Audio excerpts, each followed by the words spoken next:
It's been said that all art is derivative, that nothing is unique and original. That's a pretty broad statement, but if you buy into it, then there's also got to be a spectrum of how derivative a piece of art is, say a movie.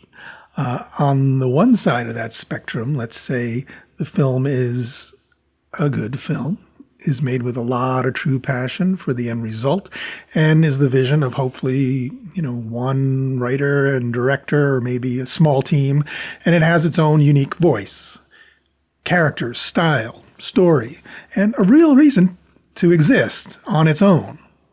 But, along the way, it finds it easy or fun to be referential to other movies and maybe plot or visuals, either as a means of, being playful and paying homage to great films that have come before, or simply adopting the language and conventions of a genre to make the story more efficient and clear.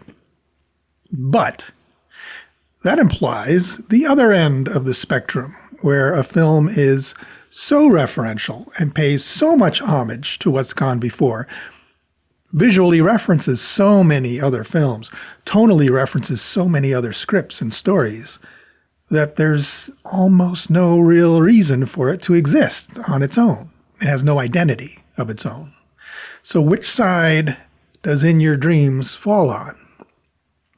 Well, it's just tipping over into that good side. But make no mistake, the film borrows entire DNA strands from Inside Out, for instance, both in story and execution, even whole scenes in some places, and has allusions to everything from Inception to Orion in the Dark, Soul, Coraline, lots of thematic goodies from Coraline, actually, even visual references from Close Encounters of the Third Kind and Indiana Jones moments for some reason. And if there's just a movie where dreams figure into it, a Wish Upon a Star moment, it's a safe bet that it's represented in this film somewhere. But I didn't mind it. Like I said, it's just this side of the spectrum that we just drew, where it has a beating heart all its own. It has a story and a mythos all its own, so that it has this sort of identity unto itself that makes the movie just fun to watch on its own terms. Now, I thought about it, and that comes down to the writing, I think, as it should, perhaps. As I witnessed in this one pivotal scene, and it's not the only good scene in the movie, but in it, smack in the middle of the movie, I might add, the siblings Stevie and Elliot share a moment of the possibility that their idyllic childhood is ending, that it's maybe just been a veneer all along, and that their parents, who argue maybe just a little bit more than other parents, worry about money just a little bit more than everyone does, are actually struggling to keep the domestic bliss going for the sake of the kids. Elliot, we're in serious trouble. Dad doesn't want to go. They've been fighting a lot, and I think they're splitting up. What? Yeah. We'll have to go to a new school, make new friends. We'll have to go between their houses, and Dad's not going to build us a bunk bed that's up to code. And what if they get remarried, and we get step-siblings, and they're lazy, and they hate magic, and everything will be split, and weird, and... Stevie? Are you and me gonna split up? I don't know. I know you're scared.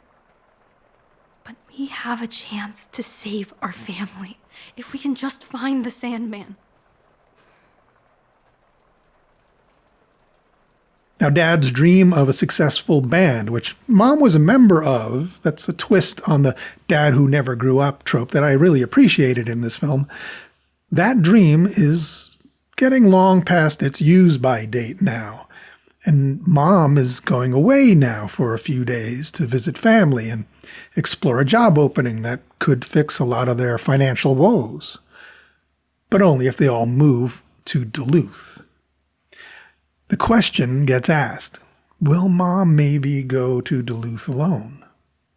Dad isn't even sure what to say when asked, and Stevie's childhood begins to crumble all around her. Her brother, aspiring magician Elliot, uncovers a rare book of dream mythology featuring the legend of the Sandman, who will grant you your deepest dreams if you can reach him. But to do this, the children must enter the dream realm together, master lucid dreaming together, and most important, get past the ghoulish Night Mara together, who drives you out of your dreams with horrible visions so that you can never make it to your goal. You know, if you've seen the film Nocturna, which we watched on the channel a while back, there's a little bit of feeling from that movie here too. But In Your Dreams contains some great stuff that's all its own.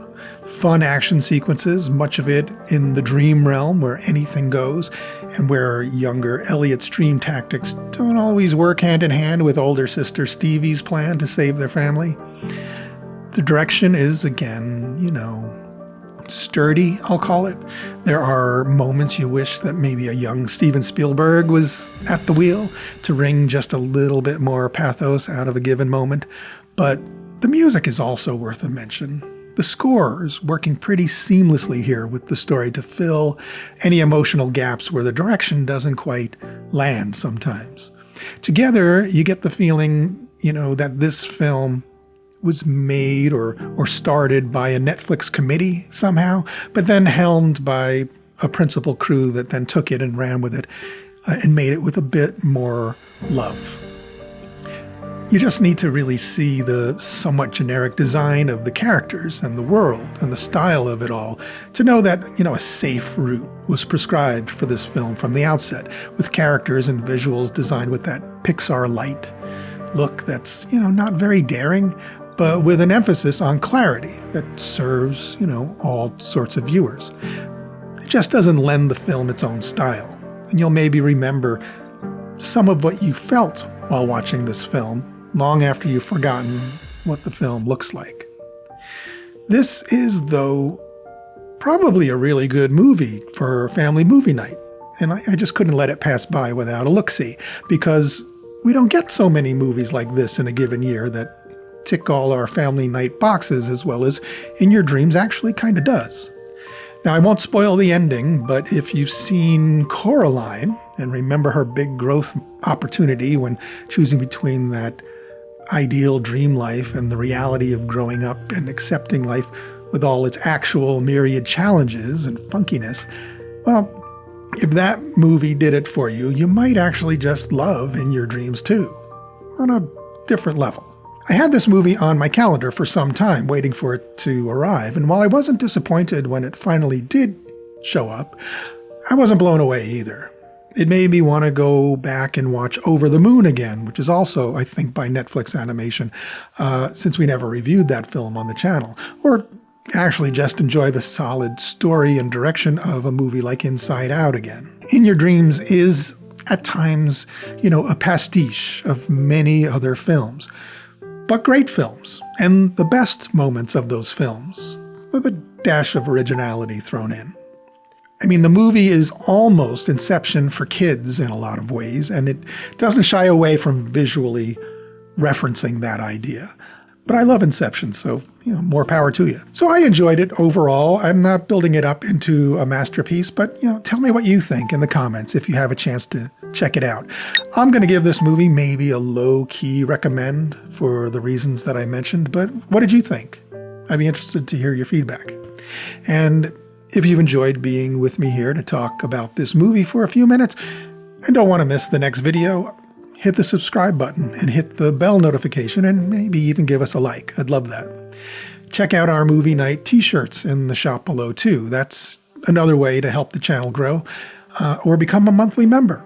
And joining the ranks of these fine film fanatics scrolling on the screen right now, a heartfelt thank you to each of them.